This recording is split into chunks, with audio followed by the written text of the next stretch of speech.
42 മുട്ട വെക്കാൻ പറ്റിയ ഫുള്ളി ഓട്ടോമാറ്റിക് ഇൻക്യുബേറ്റർ ആണിത്. തെർമാക്കോളിന്റെ ബോക്സിലാണ് വരുന്നത്.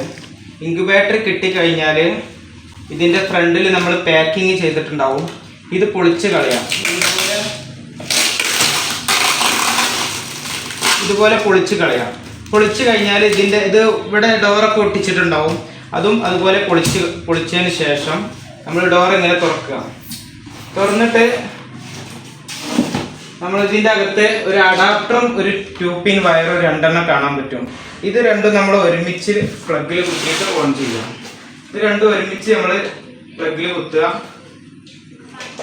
എന്നിട്ട് സ്വിച്ച് ഓൺ ചെയ്യാം. അപ്പോൾ ഇൻക്യുബേറ്ററിലെ ഫാനും ബൾബൊക്കെ കത്തുന്നത് നമുക്ക് കാണാൻ പറ്റും. 2 ഫാന് വരുന്നുണ്ട്, 2 ബൾബ് വരുന്നുണ്ട്. ഇത് വെള്ളം ഒഴിക്കാൻ വേണ്ടിയിട്ടുള്ള പാത്രമാണ്. ഈ പാത്രത്തിൽ ഫുള്ളായിട്ട് വെള്ളം കീപ്പ് ചെയ്യുക. ഈ നെറ്റ് ബോൾട്ടിൻ്റെ നേരെ താഴെ ലെവലിൽ കീപ്പ് ചെയ്യണം. കാരണം ഇത് തുരുമ്പ് പിടിക്കാതിരിക്കാൻ വേണ്ടിയിട്ട് നെറ്റ് ബോൾട്ട് നമ്മൾ വെള്ളത്തിൽ തട്ടാത്ത രീതിയിൽ വെള്ളം കീപ്പ് ചെയ്യുക. ഒരു 2 ദിവസം കൂടുമ്പോൾ വെള്ളം കുറവുള്ളത് ഒഴിച്ചു കൊടുക്കുക.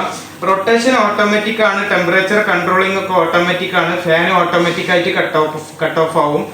ബൾബ് അതുപോലെ ഡോർ അടച്ചു വെച്ച് കഴിഞ്ഞാൽ ഓട്ടോമാറ്റിക്കായിട്ട് കട്ട് ഓഫും ഓണും ആയിക്കൊണ്ടിരിക്കും. ടെമ്പറേച്ചർ കൺട്രോളിംഗ് ആയിരിക്കും. അതുപോലെ ഇൻക്യുബേറ്ററിൽ മുട്ട വെക്കേണ്ടത് ഇതുപോലെ നീളത്തിൽ കിടത്തിയിട്ടാണ് വെക്കേണ്ടത്. ഇങ്ങനെ നീളത്തിൽ കിടത്തിയിട്ട് മുട്ട വെച്ച് കൊടുക്കുക. ഒരു ലൈനിൽ 7 മുട്ട വീതം വെക്കാം. അതിങ്ങനെ ഓട്ടോമാറ്റിക്കായിട്ട് റൊട്ടേറ്റ് ചെയ്യും. ഒരു ലൈനിൽ 7 മുട്ട, അങ്ങനത്തെ 6 ലൈൻ ഉണ്ടാവും. 6 ലൈനിൽ മുട്ട ഫില്ല് ചെയ്ത് കൊടുക്കുക. ഈ സ്പേസിൽ മുട്ട വെക്കാൻ പാടില്ല, അത് റൊട്ടേറ്റ് ചെയ്യാനുള്ള സ്പേസാണ്. അതുപോലെ 18 ദിവസമാണ് കോഴിമുട്ടയ്ക്ക് റൊട്ടേഷൻ വേണ്ടത്. ഏത് മുട്ടയാണെങ്കിലും വിരിയുന്നതിൻ്റെ 3 ദിവസം മുമ്പ് റൊട്ടേഷൻ ഓഫ് ചെയ്യാം. അപ്പോൾ റൊട്ടേഷൻ ഓഫ് ചെയ്യാൻ വേണ്ടിയിട്ട് നമ്മൾ ചെയ്യേണ്ടതെന്ന് പറഞ്ഞാൽ ഇവിടെ ഒരു മെയിൽ ഫീമെയിൽ കപ്ലർ കാണാൻ പറ്റും. ഈ മോട്ടറിൻ്റെ വയറാണത്. ഈ റൊട്ടേഷൻ നിർത്താൻ വേണ്ടിയിട്ടുള്ള റൊട്ടേഷൻ്റെ മോട്ടറാണത്. അപ്പോൾ അത് നിർത്താൻ വേണ്ടിയിട്ടുള്ള ഈ പിന്ന് നമ്മൾ റിമൂവ് ചെയ്തിട്ടാൽ ഇതിങ്ങനെ വലിച്ചു ഊരിയാൽ റൊട്ടേഷൻ ഓഫായി. ഇപ്പോൾ റൊട്ടേഷൻ സ്റ്റോപ്പായി. അപ്പോൾ വിരിയുന്നതിൻ്റെ 3 ദിവസം മുമ്പ് റൊട്ടേഷൻ ഓഫ് ചെയ്യാം. അതുപോലെ 21ാമത്തെ ദിവസം കോഴിമുട്ട വിരിയും. 21ലും 22ലും വിരിയും. വിരിഞ്ഞ കുഞ്ഞുങ്ങളെ ബ്രോഡറിലേക്ക് മാറ്റിയാൽ മതി.